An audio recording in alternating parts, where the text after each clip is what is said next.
제15장.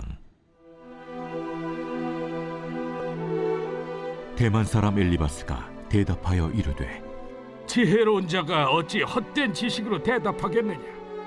어찌 통풍을 그의 복부에 채우겠느냐? 어찌 도움이 되지 아니하는 이야기 무익한 말로 변론하겠느냐? 참으로 내가 하나님 경외하는 일을 그만두어 하나님 앞에 묵도하기를 그치게 하는구나. 내 죄악이 내 입을 가르치나니 내가 간사한 자의 혀를 좋아하는구나. 너를 정죄한 것은 내가 아니요 내 입이라. 내 입술이 내게 불리하게 증언하느니라. 내가 제일 먼저 난 사람이냐? 산들이 있기 전에 내가 출생하였느냐? 하나님의 오묘하심을 내가 들었느냐? 지혜를 홀로 가졌느냐? 내가 아는 것을 우리가 알지 못하는 것이 무엇이냐? 내가 깨달은 것을 우리가 소유하지 못한 것이 무엇이냐? 우리 중에는 머리가 흰 사람도 있고 연로한 사람도 있고 네 아버지보다 나이가 많은 사람도 있느니라. 하나님의 위로와 은밀하게 하시는 말씀이 내게 작은 것이냐? 어찌하여 내 마음에 불만스러워하며 내 눈을 번뜩거리며 내 영에 하나님께 분노를 터뜨리며 네 입을 놀리느냐?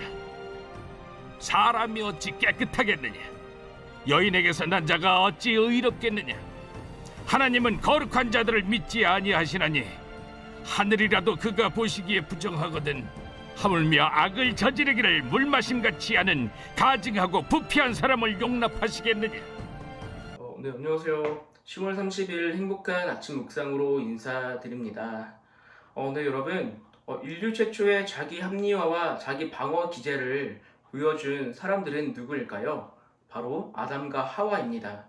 그들이 선악과 사건에서 보여주었는데 창세기 3장 11절에 하나님이 아담에게 내가 내게 먹지 말라 명한 그 나무 열매를 내가 먹었느냐 물었을 때 아담의 대답이 하나님이 주셔서 나와 함께 있게 하신 여자 그가 그 나무 열매를 내가 주므로 내가 먹었나이다 라고 대답했습니다.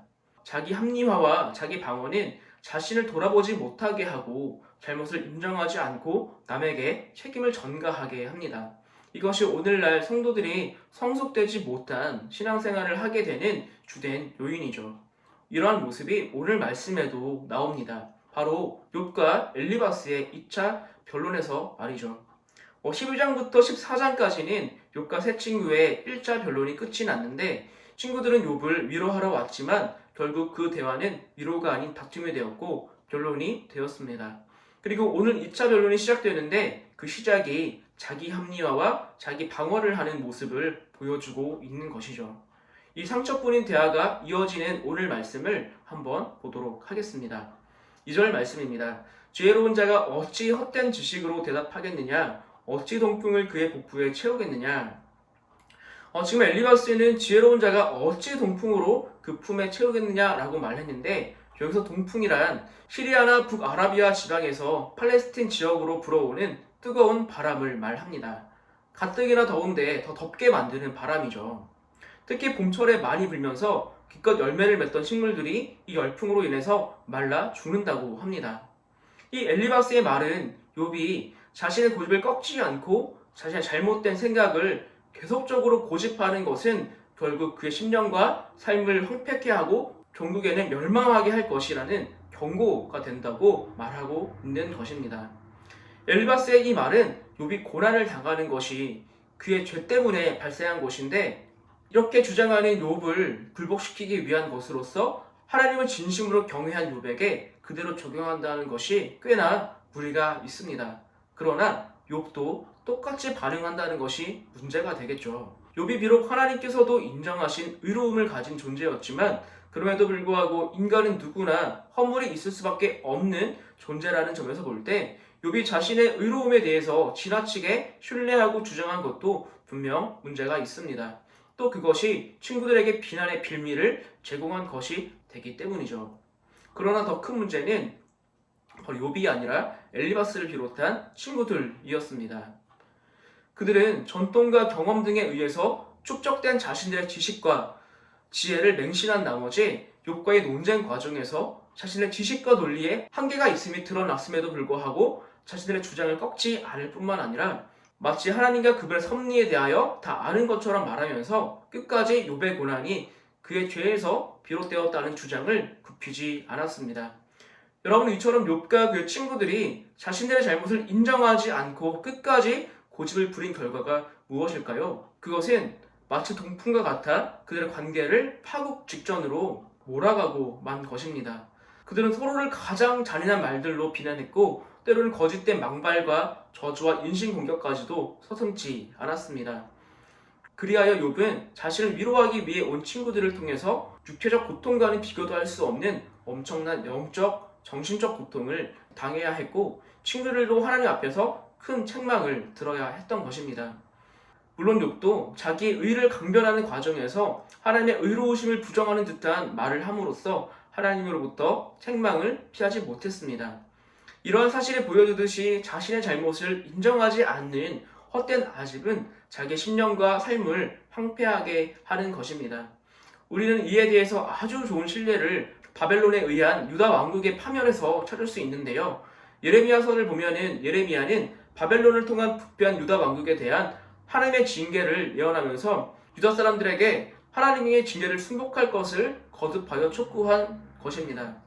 곧 바벨론의 지배를 순순히 받아들이고 하나님의 때를 기다릴 것을 촉구했는데, 그러나 유다 사람들은 자기들의 잘못을 인정하기를 거부하고 바벨론의 지배에 순복할 것을 권고하는 예레미야를 매국노로 치부하고 그리고 애굽을 의지해서 바벨론에 항거하고자 했습니다. 즉 그들은 자신들의 잘못된 고집을 끝까지 꺾지 않았던 것이죠.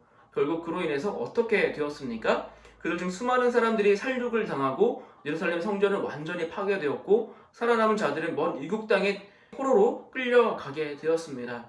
사랑하는 여러분, 다윗은 오늘 너희가 그의 음성을 듣거든 너희 마음을 완고하게 하지 말라고 권면하고 있습니다. 즉 하나님께서 자신의 잘못을 생각나게 하시거든 헛된 고집을 부리지 말고 마음을 돌이켜 잘못에서 떠나라는 것입니다. 그렇습니다. 자기의 잘못을 쉽게 인정할 수 있는 사람이 자신의 신념과 삶을 안전하게 보존할 수 있습니다. 잘못을 쉽게 인정할 줄 아는 것은 비겁함이 아닙니다. 그야말로 용기이죠. 용기 있는 사람, 하나님의 자비와 용서를 믿는 사람만이 자기의 잘못을 쉽게 인정할 수 있습니다. 그러므로 여러분은 마치 동풍과 같은 헛된 고집을 부리지 마시고 자기의 잘못이 드러났을 때는 속히 그 사실을 인정하고 회개하며 고칠 수 있기를 바랍니다. 정녕 여러분은 완악한 죄인들의 모습을 답습하지 마시고 헛된 고집을 멀리함으로 끝까지 하나님 앞에서 구원을 보장받는 우리 모두가 되기를 소망합니다. 제가 기도하겠습니다. 하나님 아버지 감사합니다. 오늘 욥과 친구들이 제 2차 변론을 시작했지만 그들의 말은 서로를 인정하고 서로를 보살피는 말이 아니라 서로를 조롱하고 비난하는 그런 말이었습니다. 그들은 자기의 잘못을 인정하지 않고 서로를 정죄하기 바빴습니다. 아버지 하나님, 이러한 모습들이 우리 삶 가운데서도 많이 있습니다. 주여, 우리가 그 일 가운데서 돌이키게 하여 주시고 잘못한 일이 있거든 속히 회개해서 그 죄인들의 길에서 멀리 벗어나는 우리가 되게 하여 주시옵소서. 감사드리며 예수님의 이름으로 기도합니다. 아멘.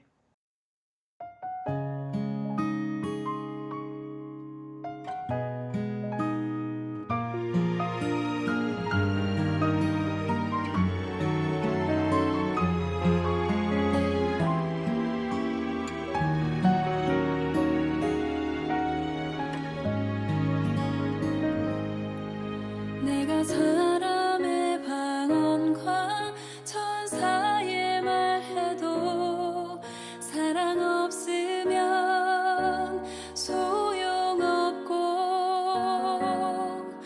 예언하는 능력 있어 모든 비밀 지식 사랑 없으면 소용없도다. 내가 내게 있는 모든 것으로 구제하고 또 내 몸을 사르게 내줄지라도 내게 사랑 없으면 아무것도 아니요. 사랑은 오래 참고 사랑은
그중 제일은 사랑이라 그중 제일은 사랑이라 그중 제일